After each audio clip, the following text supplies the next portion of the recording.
नमस्कार साथियों।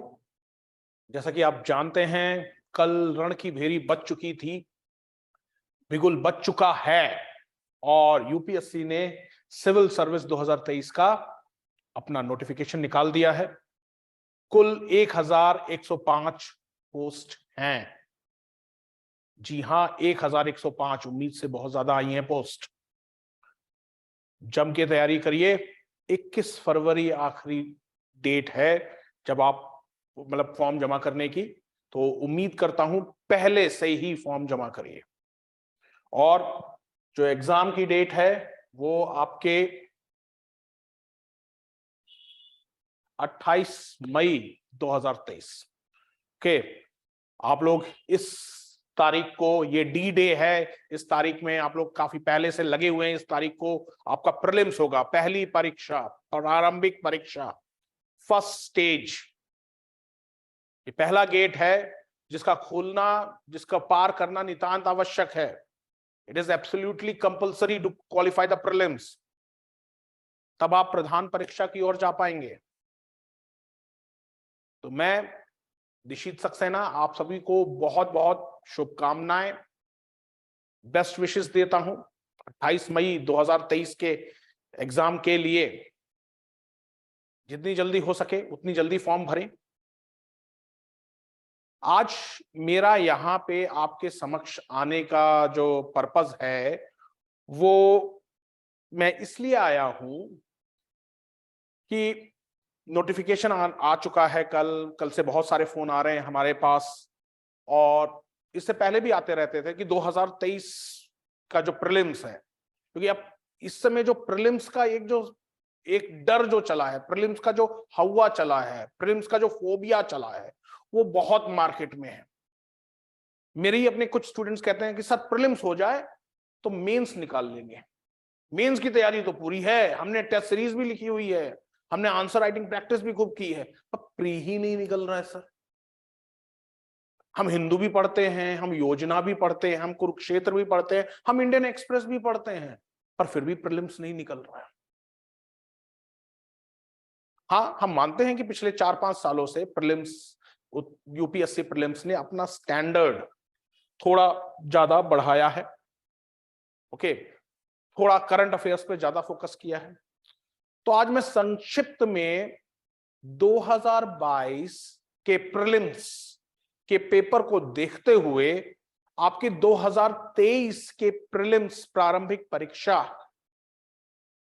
के निकल पाने की रणनीति क्या होगी उस पे मैं चर्चा करना चाहूंगा।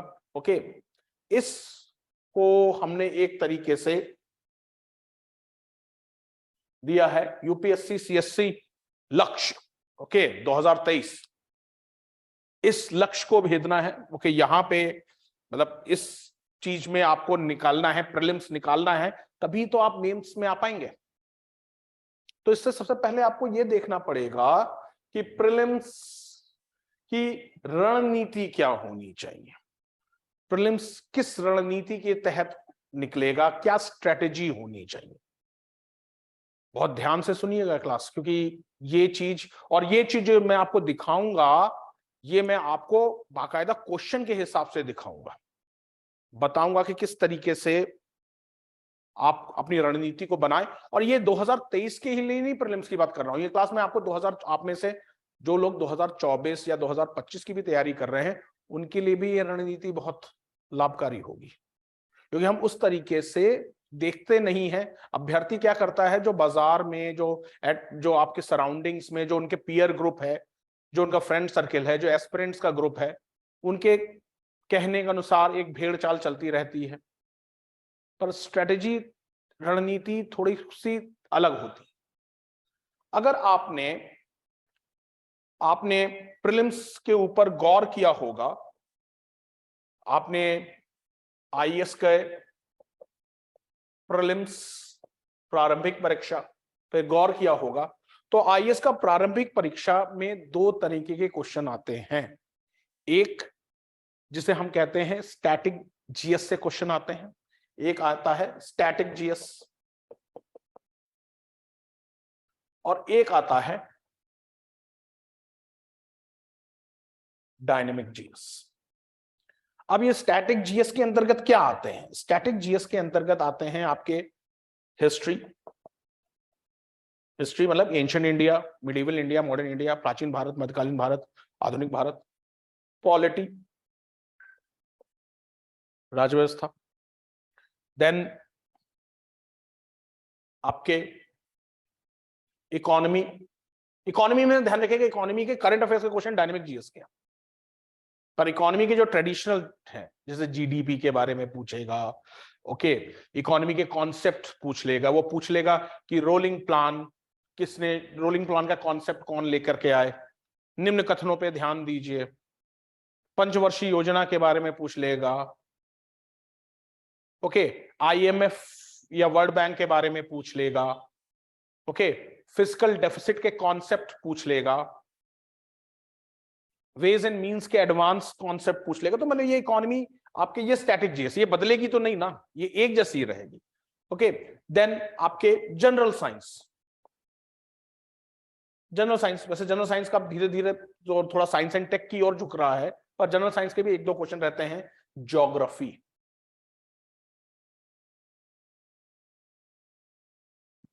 Art and culture.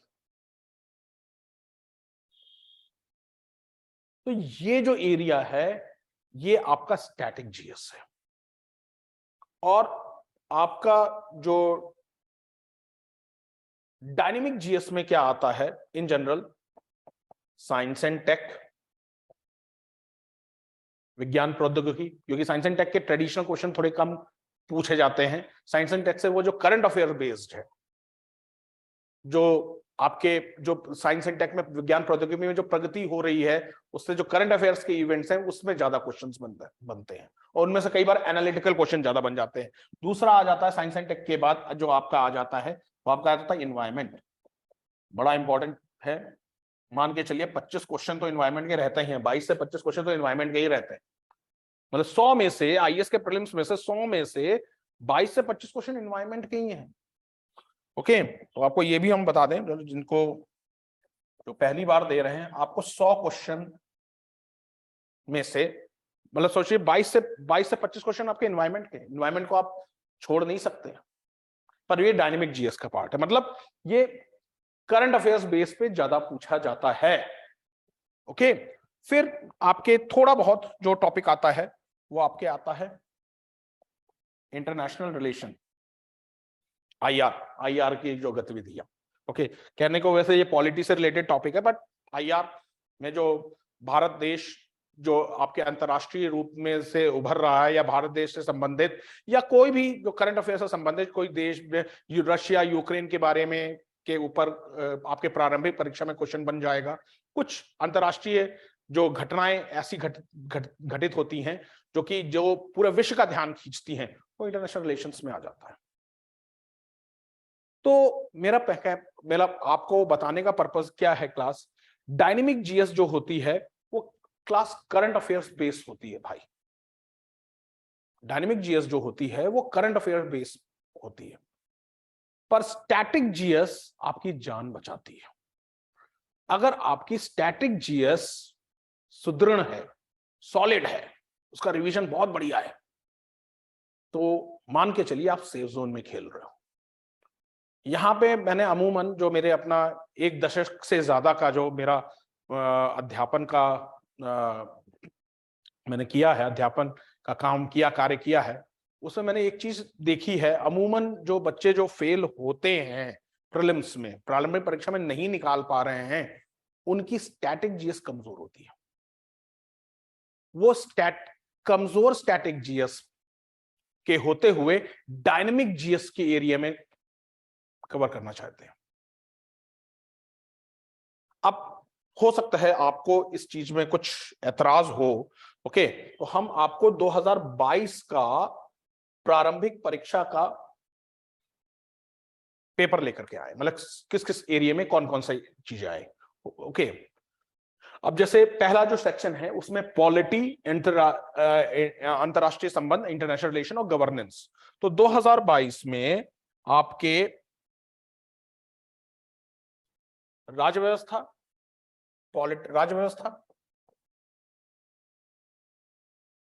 अंतरराष्ट्रीय संबंध और गवर्नेंस से कुल 21 क्वेश्चन बने थे गाइस। अब इसमें मैंने जैसा बताया आईआर आपका इंटरनेशनल रिलेशंस है, तो मान के चलिए 4-5 क्वेश्चन इंटरनेशनल रिलेशंस के होंगे, तो 21 में से अगर आपने 5 क्वेश्चन माइनस भी कर दिए तो आप कितने क्वेश्चन कर लोगे? कितने क्वेश्चन कर लोगे आप एक तरीके से 16 क्वेश्चन तो पॉलिटी के कर लोगे, और पॉलिटी के क्वेश्चन तो क्लास स्टैटिक जीएस का पार्ट है। Speaker, deputy speaker, attorney general, parliament, उसमें करंट अफेयर्स का पार्ट है ही नहीं। दूसरा ज्योग्राफी, टोटल स्टैटिक जीएस है, Indian geography, world geography, physical geography, total static GS है। 16 क्वेश्चन आए थे, तो अगर इन दोनों को मिला लो 16-16 32 32। History and culture again static GS का पार्ट है। हाँ, थोड़ा मैं भी जानता हूं प्राचीन भारत और मध्यकालीन भारत को, एंशिएंट इंडिया और मिडिवल इंडिया को कंट्रोल करने में थोड़ा सा मुश्किल होती है। हम सभी लोग आधुनिक भारत को ज्यादा से ज्यादा पढ़ने के शौकीन हैं और मजा भी आता है आधुनिक भारत को पढ़ने में। पर आजकल आप देख रहे होंगे जो आज से 2010 से पहले, मतलब जब 2007-8 में जब हम तैयारी करते थे, तब आधुनिक भारत का जीएस में ज्यादा पूछा जाता था और प्राचीन भारत और मध्यकालीन भारत बहुत कम पूछा जाता था। पर अब यूपीएससी कहीं ना कहीं तीनों में बैलेंस बना के चलता है। वो आधुनिक भारत, कई बार आधुनिक भारत में जितने क्वेश्चन पूछे जाते हैं उतने ही वो एंशिएंट और मिडिवल को कंबाइन करके पूछता है।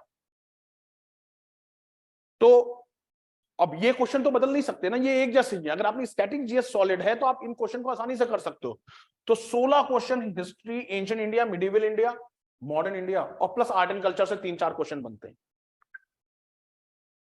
ओके, तो अब आप सोच सकते हो 16, 32, देन 48। अब आते हैं इकोनॉमी पे। इकोनॉमी में क्वेश्चन बने थे 18 में से हम मान के चलो भाई 8 करंट अफेयर्स पे आ गए, मतलब इकोनॉमिक सर्वे, बजट और इधर उधर, तो 8 अगर उन्होंने आ गए तो 10 क्वेश्चन आप कर सकते हैं। तो यहां पे हम टोटल कर रहे थे 48 + 10 58, और आखिरी में बचता है एनवायरमेंट और साइंस एंड टेक, जिसमें पिछले साल 2022 में 16 और 13 क्वेश्चन आए थे। एनवायरमेंट से 16 आए थे और साइंस एंड टेक से 13 आए थे। तो अब टोटल अगर इनमें ला लें तो टोटल आपके 29 क्वेश्चन थे। और 29 क्वेश्चन में से कुछ स्टैटिक पे पार्ट भी हो गए। अगर आप 5 या 6 भी क्वेश्चन आप सही कर लेते हो तो आप खुद देख लीजिए आप प्रीलिम्स निकालने के कितने करीब हो जाओगे। मतलब अगर हमने कह दिया कि आपने 16 क्वेश्चन पॉलिटी के सही करने हैं, पॉलिटी के गलत होने की गुंजाइश ही नहीं होती क्लास। पॉलिटी के क्वेश्चन इतने कठिन होते ही नहीं है राज्य व्यवस्था के।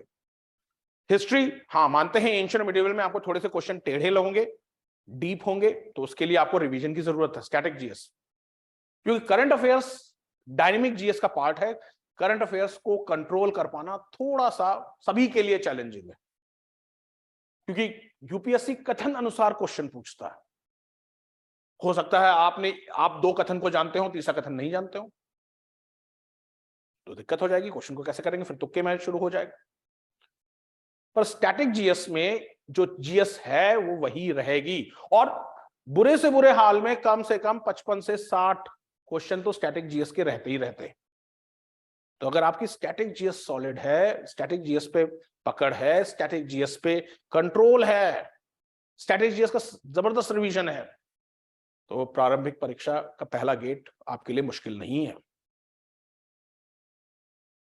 उम्मीद करता हूं मतलब आप इस रणनीति के अनुसार चलेंगे।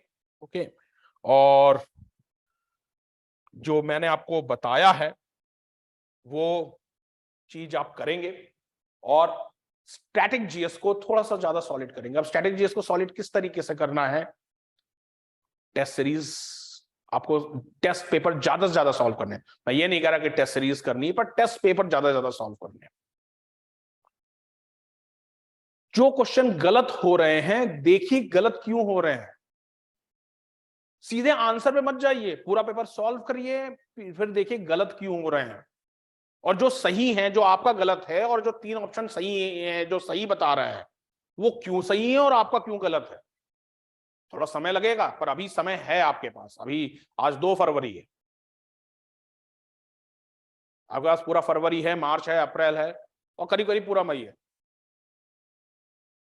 और ये जो रणनीति मैंने आपको बताई है स्टैटिक और डायनेमिक जीएस की, ये रणनीति आपकी अगले साल 2024 के मतलब ये आपका कोई भी आईएएस का वो एग्जाम हो या कोई भी जीएस बेस्ड एग्जाम हो, उसमें 2 ही पार्ट होते हैं, स्टैटिक जीएस और डायनेमिक जीएस।